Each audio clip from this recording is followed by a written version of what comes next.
عزاداری کا مقصد کیا ہے؟ عزاداری کا مقصد کیا ہے؟ عزاداری کا مقصد کیا ہے؟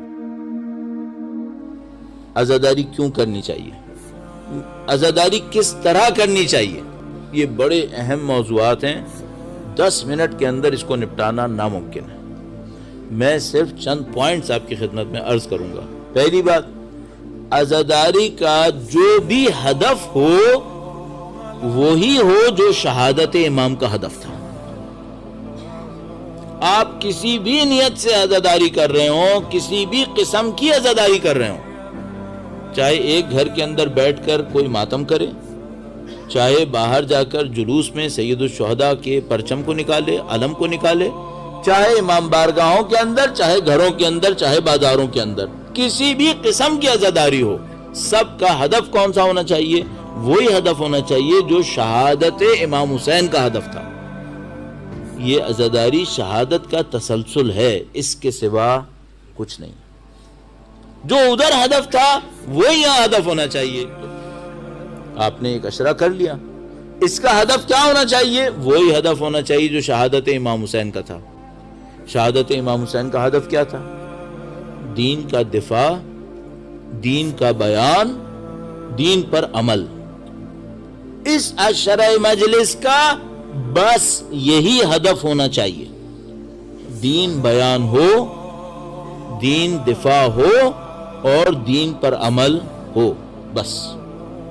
اچھا، اب سید الشہداء کے معرکے میں ایسا تھا کہ جس کی نیت ذرا بھی ڈاواڈول تھی، ذرا بھی ہل رہی تھی، وہ عاشور تک نہیں پہنچا تھا، وہ پہلے ہی فارغ ہو گیا تھا۔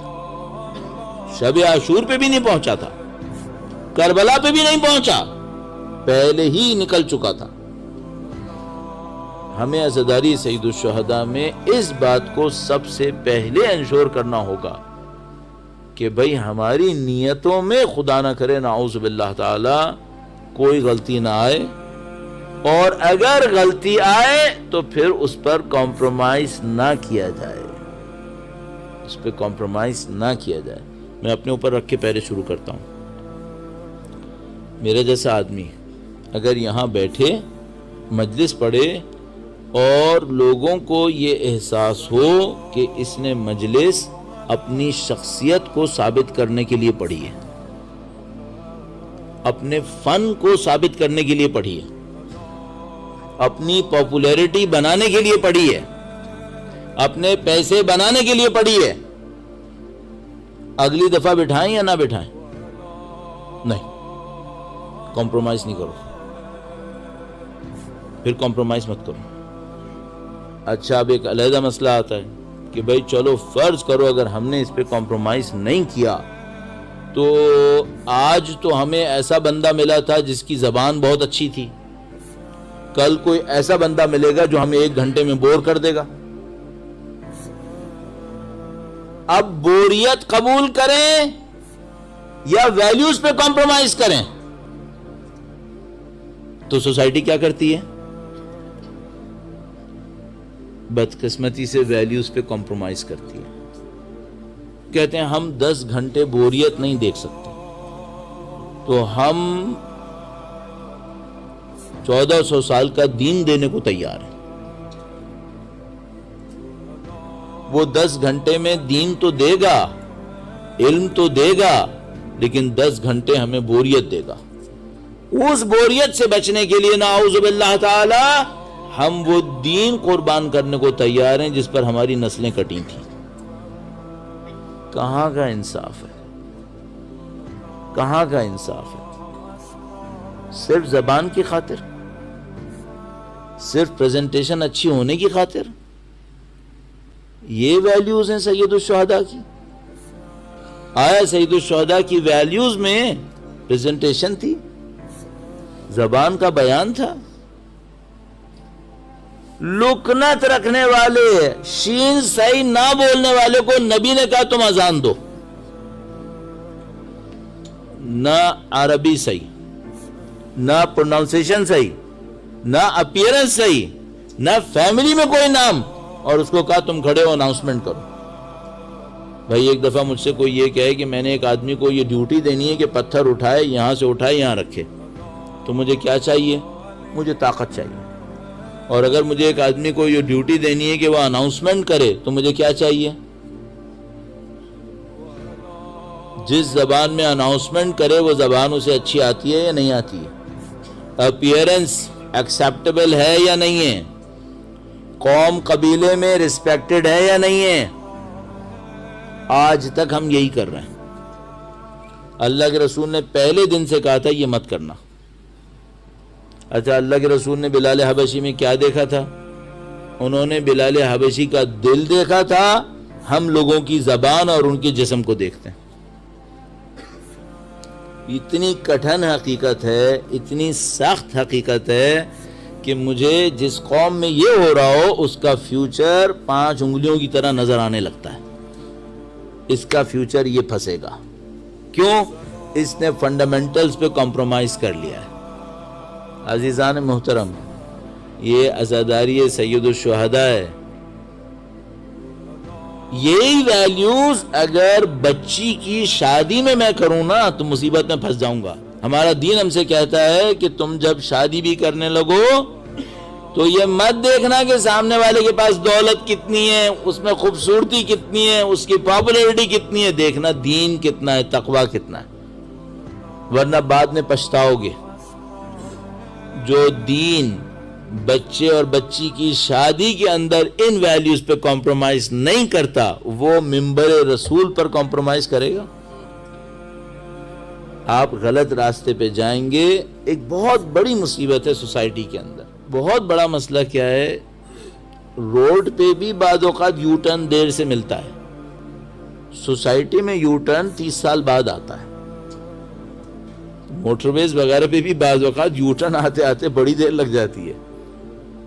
سوسائٹی میں اگر کوئی چیز چلی جائے، اب اس کا یو ٹرن 25-30 سال بعد آئے گا۔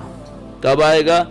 جس نے لیا تھا پہلے وہ جنریشن فارغ ہو جائے اپنی ساری مصیبتوں کے ساتھ، اس کے بعد جب دوسری جنریشن آئے گی تب اس کے دماغ میں اتنی طاقت ہوگی کہ وہ کمپیریزن کر سکے۔ ایک جنریشن تو گئی۔ عزیزان محترم، کسی بھی فیصلے کو سوچے سمجھے بغیر مت کیجیے گا، خاص کر اگر معاملہ عزاداری کا، اور اپنی خوشی اور پسند ناپسند پہ نہیں چلیے گا، دین کی پسند ناپسند پہ چلیے گا۔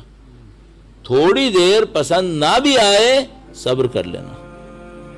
اللہ کے رسول نے جو بلال حبشی کو کھڑا کیا تھا نا، تو بہت سارے لوگوں کو ایک آنکھ نہیں بھاتا تھا۔ اللہ کے رسول کے پاس آ کر کھلے بندوں چھپے لفظوں کہتے تھے کہ اے اللہ کے رسول، اس کو ہٹا دیں، کسی اور کو یہاں پر لے آئیں۔ اللہ کے رسول کو مشورے دیتے تھے۔ اللہ کے رسول کہتے تھے کہ دیکھو اگر یہ اذان نہیں دے گا نا تو سورج بھی طلوع نہیں ہوگا۔ تم بلال حبشی کو پہچانو، یہ اذان نہیں دے گا، آسمان میں تبدیلی نہیں آئے گی، دن نہیں ہونے والا ہے پھر۔ تو عزیزان محترم، ہم میں تو اتنی طاقت نہیں ہے ہم لوگوں میں کہ ہم اتنی گہرائی میں جا کے چیک کر لیں، لیکن ہم اتنا کر سکتے ہیں کہ جن ویلیوز پر کھلے آنکھوں کمپرومائز ہو رہا ہو اس کو تو روک لو، اسے تو کم از کم روک لو بھائی۔ عزاداری خلوص کے ساتھ ہونی چاہیے، عزاداری میں مفادات نہیں ہونے چاہیے۔ ایک جملہ اور عرض کروں، بس آپ کی زحمت تمام کروں، جب آپ مرثیہ پڑھیں، میرا جیسا بولے، آپ ماتم کریں، سب کے دماغ میں صرف ایک بات ہونی چاہیے، یہ جگہ حسین کی ہے، یہ ہماری نہیں ہے۔ یہ جگہ حسین کی ہے، یہ ہماری نہیں ہے۔ یہ جگہ حسین کی ہے۔ میں نے اپنے لیے کیا تو غصب کیا ہے، میں نے خیانت کی ہے۔ جو یہاں مرثیہ پڑھے، نوحہ پڑھے اور لوگ اس کو دیکھنے لگیں، فوراً اپنے دماغ کو سمجھائے یہ محبت حسین کی ہے، مجھے خائن نہیں بننا ہے، میرے لیے نہیں ہے، یہ محبتیں حسین کے لیے۔ آپ مجھے سننے نہیں آئے، واللہ عرض کر رہا ہوں، مجھے بھی پتا ہے، احمق نہیں ہوں کہ مجھے نہ پتا ہو۔ آپ سید الشہداء کی محبت کے لیے، میں دیوانہ ہوں کہ میں سمجھوں گا کہ مجھے میرے لیے سننے آیا؟ میں پاگل ہوں کہ میں اپنی شخصیت کو پروموٹ کرنے کے لیے ممبر رسول کو استعمال کروں؟ آپ اور مجھے ان باتوں میں بالکل کلیئر ہونا چاہیے، بالکل. اور تمام جو یہاں پہ بولنے والے ہیں، چاہے ہمارے جیسے، چاہے مرثیہ، چاہے حتیٰ زیارت بولنے والے، چاہے اناؤنسمنٹ کرنے والے، سب کے ذہن میں کلیئر ہونا چاہیے، ہم نے اپنے آپ کو پروموٹ نہیں کرنا ہے. ہم پرفارمرز نہیں ہیں، ہم خدمت گزار ہیں. پرفارمنس دینے نہیں آئے یہاں پر، ہم سید الشہداء کے غم کو لوگوں تک پہنچانے کے لیے آئے. بس دین کو زندہ کرنے آئے، دین کی خدمت کرنے آئے، دین کا دفاع کرنے آئے، دین پھیلانے آئے. بس اس سے زیادہ کوئی ہدف نہیں ہے. ہم اس خلوص کے ساتھ اگر کام کر گئے، اور بہت سارے لوگ کر رہے ہیں، البتہ ان اصولوں کے اندر رہتے ہوئے آپ بہتر سے بہتر کو تلاش کر سکتے ہیں. آپ بہتر سے بہتر پہ جائیے، لیکن اصولوں کے اندر رہتے ہوئے. اصولوں کو توڑ کر جانے کی کوئی اجازت نہیں ہوگی.